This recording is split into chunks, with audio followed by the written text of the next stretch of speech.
मोहित प्रगति की मांग पर पैसे उधार लेकर उसके लिए सोने के झुमके लेकर आया था। उसने वो झुमके छिपा कर रख दिए, जिसे मनप्रीत ने छिपाते हुए देख लिया। मोहित के बाहर चले जाने के बाद उसने तलाशी ली तो उन झुमकों को देखकर खुश हो गई।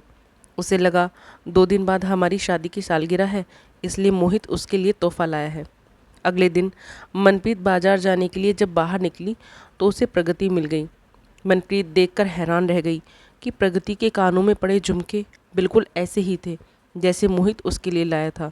वो तुरंत मुड़ी और घर की ओर दौड़ी और उसी जगह वो झुमके तलाश करने लगी जो उसने आखिरी बार देखे थे।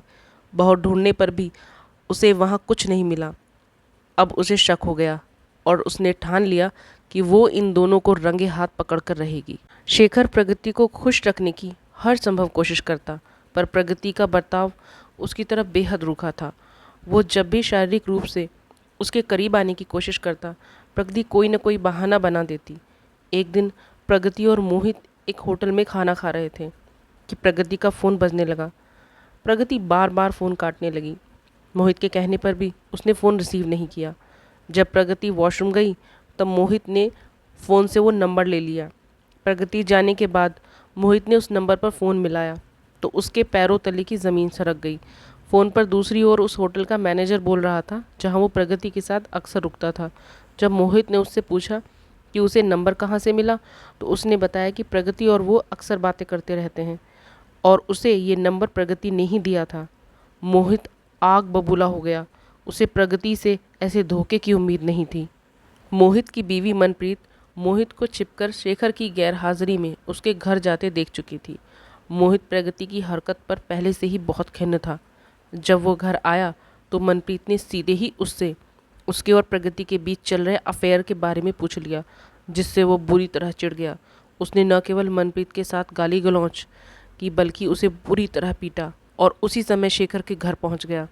पर इत्तेफाक से शेखर इमरजेंसी नाइट ड्यूटी पर था। मोहित ने होटल के मैनेजर के फ़ोन को लेकर प्रगति से सवाल जवाब शुरू कर दिए। प्रगति ने अपनी चालाकी भरी बातों से मोहित को बहला लिया। दोनों ने रात भर शेखर की गैर मौजूदगी का पूरा लाभ उठाया। प्रगति बोली, कल शेखर 2 दिन के लिए गांव जा रहा है। ये 2 दिन बस तुम्हारे और मेरे ही हैं। उधर मनप्रीत धोखे, अपमान, तिरस्कार के कड़वे घूंट पी मोहित और प्रगति को सबक सिखाने की ठान चुकी थी।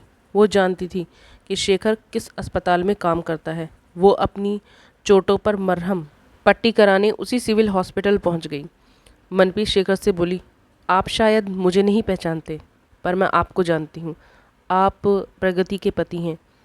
शेखर मुस्कराया और विनम्र भाव से बोला, माफ़ कीजिए बहन जी, मैं सुबह ही घर से निकल जाता हूँ। आस पड़ोस में जाने का अवसर ही नहीं मिल पाता, इसलिए आपको नहीं पहचाना। वैसे ये चोट कैसे लगी आपको? मनप्रीत बहुत रूखे अंदाज में बोली, मेरे पति ने मारा है मुझे। शेखर बोला, पर क्यों? क्योंकि मैंने हमारे पड़ोस में रहने वाली एक बहुत खूबसूरत औरत के साथ रंगरलियां मनाते रंगे हाथ पकड़ लिया। शेखर गंभीर मुद्रा में मनप्रीत को देखने लगा। अगर आपको भी ये तमाशा देखना हो तो कल दोपहर लंच से पहले अपने घर पहुंचकर देख सकते हैं, कहकर मनप्रीत वहां से चली गई। शेखर आंखें फाड़े मनप्रीत को जाते देखता रहा और सोचने लगा कि आखिर वो कहना क्या चाहती थी। वो बार बार मन ही मन कहता कि नहीं, मेरी प्रगति ऐसी सी नहीं हो सकती। मैं तो उससे बहुत प्यार करता हूँ, उसी के लिए तो रात दिन मेहनत करता हूँ।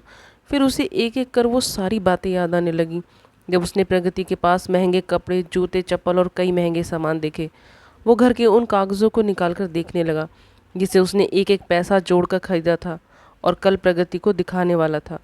मनप्रीत जब अपनी बिल्डिंग के नीचे पहुंची तो प्रगति बिल्डिंग से बाहर निकल रही थी। प्रगति मनप्रीत की चोटों को देखकर मुस्कुराने लगी। मनप्रीत बोली, प्रगति, रूप रंग सदा के लिए नहीं रहता, एक दिन ये ढल ही जाता है। इस पर इतना गुमान अच्छा नहीं। जो तूने मेरे साथ किया वो लौट कर तेरे पास ज़रूर आएगा। मेरा घर तो छूट गया, पर तेरा घर कभी नहीं आबाद होगा, कहकर मनप्रीत हमेशा के लिए अपना घर छोड़कर चली गई। शाम को शेखर मन में उथल पुथल लिए घर पहुंचा, पर उसने प्रगति से कुछ नहीं कहा। प्रगति के गहरी नींद में सो जाने के बाद उसने घर की तलाशी लेना शुरू किया। धीरे धीरे प्रगति का एक एक झूठ उसके छुपाए सामान के साथ बाहर आता गया। शेखर भावुक हो फफक फफक के रोने लगा और घर से बाहर चला गया। अगली सुबह वो गांव जाने को तैयार होने लगा। प्रगति बोली, क्या बात है, आज तुम कुछ ज़्यादा ही चुप हो। शेखर कुछ नहीं बोला और बैग उठाकर घर से निकल गया। प्रगति बोली, अब इसे क्या हुआ? प्रगति ने मोहित को फ़ोन कर उसके जाने की सूचना दे दी। प्रगति सज धज कर मोहित का इंतज़ार कर रही थी। मोहित उत्साहित हो प्रगति के घर पहुंच गया। प्रगति के दरवाज़ा खोलते ही मोहित ने उसे बाहों में उठाया और ले जाकर बिस्तर पर पटक दिया। दोनों एक दूसरे में खो गए और कब घंटों बीत गए पता ही नहीं चला। मोहित प्रगति की गोद में सर रख कर लेटा था। प्रगति ने उससे पूछा कि क्या मनप्रीत घर छोड़कर चली गई है? मोहित बोला, अच्छा हुआ चली गई। उसकी सड़ी शक्ल देखकर सुबह से ही मेरा मूड खराब हो जाता था। मोहित प्रगति के गालों को चूमते हुए बोला, जब से चांद सा चेहरा देखा है मुझे हर चीज़ फीकी लगती है। इतने में डोरबेल बज उठी, जिससे दोनों चौंक गए। प्रगति हड़बड़ाहट में बिस्तर से उतरी और अपने कपड़े समेटते हुए बोली, इस वक्त कौन होगा? शेखर तो गांव गया है। मोहित, तुम जल्दी से छिप जाओ। मैं कहीं नहीं छिपूंगा। अगर शेखर भी है तो होने दे। आज मैं उससे आमने सामने बात करके रहूँगा। प्रगति एकदम चौंक गई और उसे धमकाते हुए बोली, अपनी बकवास बंद करो, मैं शेखर को कभी नहीं छोड़ूंगी। मोहित गुस्से से पागल हो गया और बोला, तेरे लिए मैंने अपनी नौकरी, घर सब बर्बाद कर दिया, सारा पैसा तुझ पर लुटा दिया, जो तूने मांगा वही दिया, और तू कह रही है कि शेखर को नहीं छोड़ूंगी। ऐश मेरे साथ कर रही है पर रहना शेखर के साथ है। अब कोई ज़ोर ज़ोर से दरवाज़ा पीट रहा था। प्रगति ने अपनी साड़ी लपेटी और दरवाज़ा खोलने चली गई। मोहित अपने आप को ठगा सा महसूस कर वहीं खड़ा रहा।